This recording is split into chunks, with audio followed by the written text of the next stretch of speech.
Alright y'all, welcome back to the channel and to some more turkey patterning, and today we've got a combination that one of you guys suggested that we test a good while back, so I apologize it's taken me this long to get to it, but it should be a pretty interesting combination since it's kind of a more budget oriented setup here today. But I think it could still potentially give us a pretty decent looking pattern for what it is. But as for those shells we've got today, I brought out some more of these, the new Herter Strutter lead shells. These ones are a 12 gauge, 3 inch, 1 7/8 ounce payload of lead 5s, moving about 10 feet per second. And I believe these are probably just a rebox and kind of rebrand of some Winchester Super X shells. They're the same price at roughly $10 a box or so about $1 a shell. They have the exact same specs as a Super X shell, and Herter's is made by Winchester, so there's a real high possibility these are just a reboxed Super X shell. However, they have given us some promising performances so far for being a cheap budget oriented load. But what can they do through today's setup combo? But as for that setup, I brought out my Remington 1187. It has a 28-inch barrel on it, but for the choke, we've got something pretty cheap and pretty basic in here, which is the HS Strut UnderTaker. It's a 665 constriction choke with no fancy bells and whistles, no ports, no straight rifling, no bands inside of there or anything like that. And you can find these for $15, $18, maybe $20, especially for the more common threads like Remington and stuff. So very cheap, very basic choke, but it's given us a number of really decent performances, especially with these more basic lead shells like the Super X loads and things like that. So we'll see how this combo can actually work out together. But as for today's test, everything is set up the same as usual. The turkey target's at 40 yards, and I've got the chronograph so we can get our velocity from the shells. So let's get you guys a view of that target and see what the Herter Strutter 5-shot shells can do through this HS Strut 665. Is it going to be a usable pattern? Is it going to be a little disappointing because it's a cheap combination? I don't know, but let's take our shot and see what we get.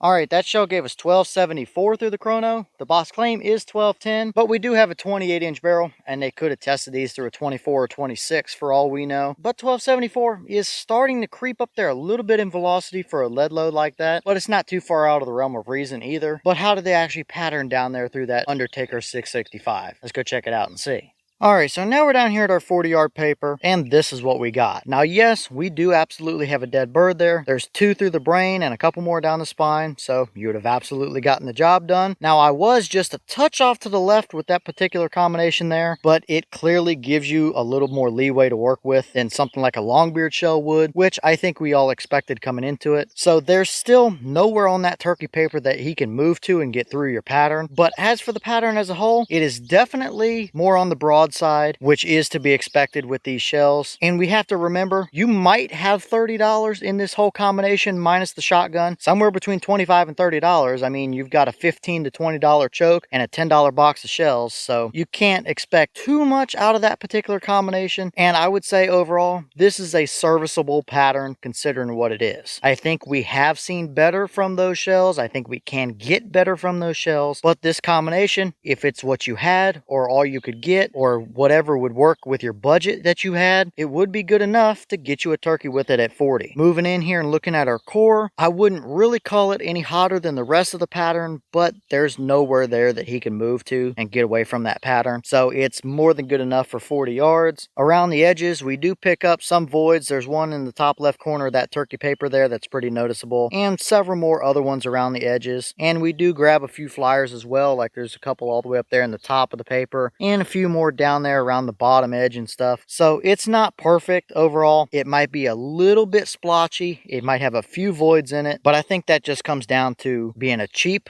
basic shell through another cheap choke. And I think this is pretty realistic considering what it is. I would probably prefer a little bit tighter of a pattern, which I think something like the Winchester XX loads could get out of this combination, or even just go straight to the Winchester Longbeard shells and they're going to be much tighter than this, but this is still a serviceable pattern. I wouldn't call it anything great. I wouldn't call it anything impressive, but it's far from the worst thing we've seen as well. So I would call it pretty middle of the road. It did not do anything unexpected. It gave us a good enough performance for 40 yards, but I think a lot of other people would prefer it to be a little bit tighter than that overall.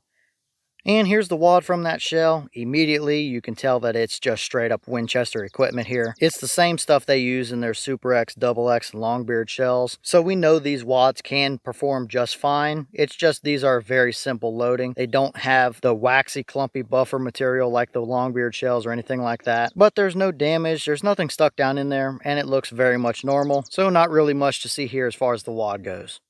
Alright y'all, well, what did you think about that performance right there? I think we've pretty well already covered it. It's an okay pattern. It's nothing super special to write home about, but it would be good enough to take out on your average 40-yard and in type of turkey hunt. It's probably not going to be the best pattern in the turkey woods, but hey, it's going to get the job done for you. And if you're on a budget, or if this is all you can find at your local Cabela's or Bass Pro that's in stock or something like that, then you would have a good enough combination to work with. And still, even though it's not anything super impressive, it's not terrible for a budget combination either. We've seen way worse out of much more expensive combos than that. So overall, I think that's probably about what a lot of people expected to see. And I still think we can get a little better out of these shells with maybe a little bit more constriction or a little higher end of a choke, even though there's not really anything to complain about when it comes to that HS strut either. It does the job fine, but we can still get better. So leave all your thoughts in the comments. Is that about what you expected to see? Were you a little surprised one way or the other? Have you tested any of these Herter Strutter shells? And if so, what kind of results have you seen from them? Is that a combination or a pattern that you would ever hunt with? And what other shells or choke combos do you want to see us run with either that UnderTaker 665 or those Herter Strutter shells? Let me know all that down below. But with that being said, I've got some more testing to get done for you guys, so I'm going to get back to it. As always, we have the channel Instagram as well as the mailbox where you can send stuff if you'd like. All that information will be in the description if you're interested in it, but I'm going to get back to it, so I'll see y'all in the next one.